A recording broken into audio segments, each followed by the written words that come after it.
కాలం కలిసొస్తే ఒక్క రోజులో అన్నీ మారిపోతాయి. 'ధురంధర్' మొదటి భాగం విడుదలకు ముందు రణ్వీర్ సింగ్ వేరు, ఇప్పుడు వేరు. ఎందుకంటే 'ధురంధర్ 1' విడుదలకు ముందు రణ్వీర్ సింగ్ పారితోషికం 50 కోట్లు. కానీ ఇప్పుడు ఇండియాలోని అత్యధిక పారితోషికం అందుకునే నటుల్లో ఒకటిగా మారాడు.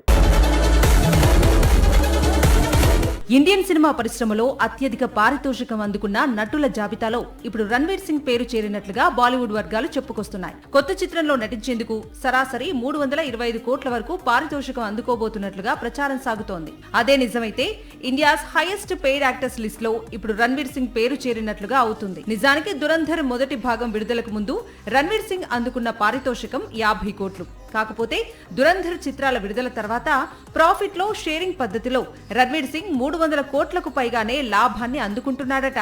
దీంతో కొత్త చిత్రానికి సేమ్ రూల్ అప్లై చేస్తున్నాడట.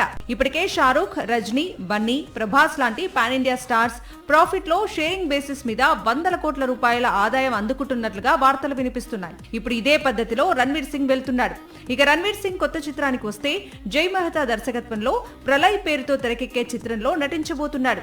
జాంబీల ప్రపంచంలో రణ్వీర్ సింగ్ చేసే సాహసాల మధ్య చిత్రం తెరకెక్కనుందని సమాచారం. సాక్షి టీవీ ప్రసారాలను నిలిపివేయటం చట్టరీత్యా నేరం. సాక్షి టీవీ ప్రసారాల కోసం మీ స్థానిక కేబుల్ ఆపరేటర్ను వెంటనే సంప్రదించండి. DTH లో, ఇంటర్నెట్లో కూడా సాక్షి టీవీ ప్రసారాలను వీక్షించవచ్చు.